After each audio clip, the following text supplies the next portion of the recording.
Welcome back to My Window. Well, if you ever thought you didn't have all the right moves and dance class was not for you, listen up. Pulse Alchemy of Movement is all about moving to the beat of your own drum and body.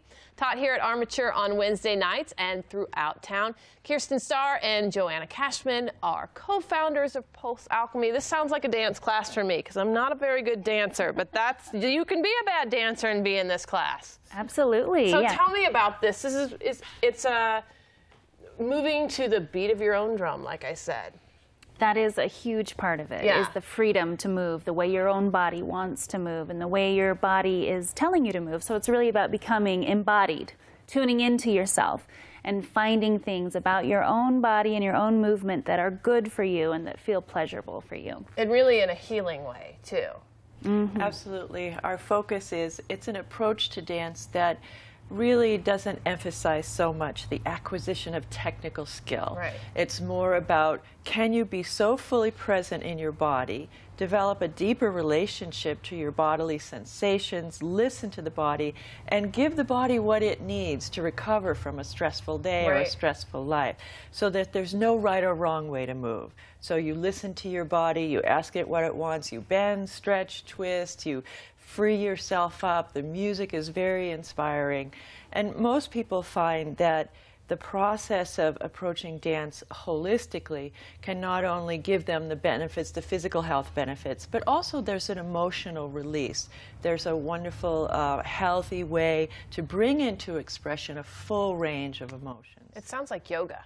I mean, it does. It sounds like, and I mean, you know, when you could take a yoga class and they say, this is your practice, this is, you know, there's no right or wrong. To me, that's what's inviting about it, because I am not flexible and I am not good at yoga, but I keep going because I know it's good for me. But it sounds similar on those lines where there's no right or wrong, it's just what's good for you. The benefits are similar, but the places where yoga and this practice differs is that in yoga you're staying put on one little rectangular mat.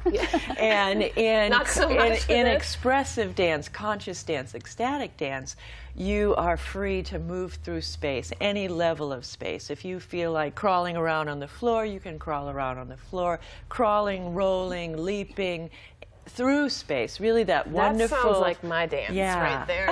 Okay, let's just be straight here, though. I'm sure that a lot of people make it sound out to be a little hippy-dippy, and I imagine that even when you both started this process, and you come from different backgrounds too, that you probably thought, like, what exactly is this? So how does that, I mean, how did you come to finding this, and then what benefits has it done for both of you? Well, I've been a dancer a lot of my life, but I came to this because it was so different than choreography and performance-based. It really is a lot like yoga in the way that it's a practice. So you show up, you practice, you dance, you go through energetic stuff, and you pay attention to where you're at in your life right then. And you become aware of it, and you kind of, once you step in the door, you are able to sort of let go of depression, let go of confusion, let go of your mind, and you really let your intelligence of your body completely take over. So it's doing its work, what it needs to do to heal. And so it's so different than hippy-dippy also, because there's a lot of intelligence, you know. It's that idea that, you know, our neurology and our body, we're all connected. And then we're connected with ourselves, we're connected with the person we're dancing next to. So we really try to encourage people to connect with each other and touch or contact if they want, you know. It's baby steps. And then we're also in a community and in communing with each other and dancing together as a group. So it's self, other, community, and we're really wanting people to have a safe container to super let go, like really like transformational. So people are like, you know, shaking off their worries, shaking off their depression, and transforming things inside of themselves that they didn't even really know they were there. And so it's a practice of letting go of things that aren't serving you anymore, and replacing it with things that are good and loving. You know, it's like really like replacing it with beauty and pleasure and connection. So I found it because I've been a dancer and dancing feels so good to me. but it's just so different than performing and so different than yoga. Nobody's telling you what to do. Right. You're free to choose. You know, it's all intuitive. It's all impulsive. You know, everything that comes from you is something intuitively that's happening. You're not planning it, you know. Do you see people go from the first time that they walk in not really being able to let go to this transformation of where they are now, like if they've done it for even a couple of weeks, where they just really kind of freeing? Absolutely. And my early experience started, I did not dance as a child, and I accidentally walked into a hall where an event like this was happening back in 1969 in Cambridge, Massachusetts. And for me, it was a time in my life where I was dealing with a lot of grief and loss, and I really didn't know how to deal with it. But I came into this community, and it was a very, very accepting community. There's no right or wrong, just come in and move.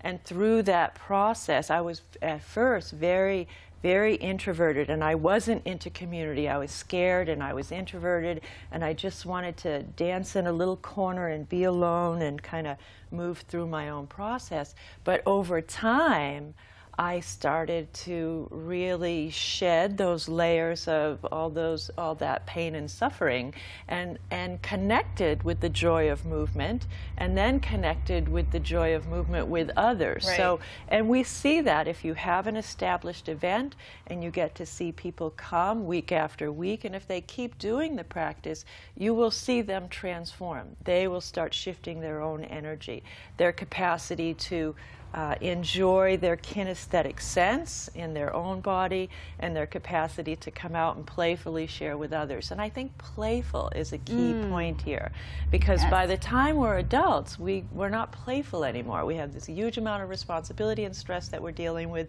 and we've forgotten how to play. Well, we play competitively, but in this approach to dance, there's no competition. It's just pure body play. Well, that was my first thought too when you started talking, and we'll put your website up. And again, you can go to the class here on Wednesday nights at 6:30. But my first thought was, this is kid dancing. This is like when you're 2 years old and you're a kid and you're just going, and you look, you know, you see the kid at a wedding and you're like, that's what I want to be like. Why can't we be like that? So thank you, ladies. I think this is great. You can go on your website, pulsebend.com, as well, to find out about more classes besides at Armature. Yeah, and workshops that are coming into Bend that we're bringing teachers in from out of town. So there'll be one next week. Ren Lafitte will be here teaching right here, and he did a TED Talk here, and he's wonderful, and it's partner fusion. It's so fun. All right, look him up on pulsebend.com. Thank you, ladies. MyWindow from Armature. We'll be right back.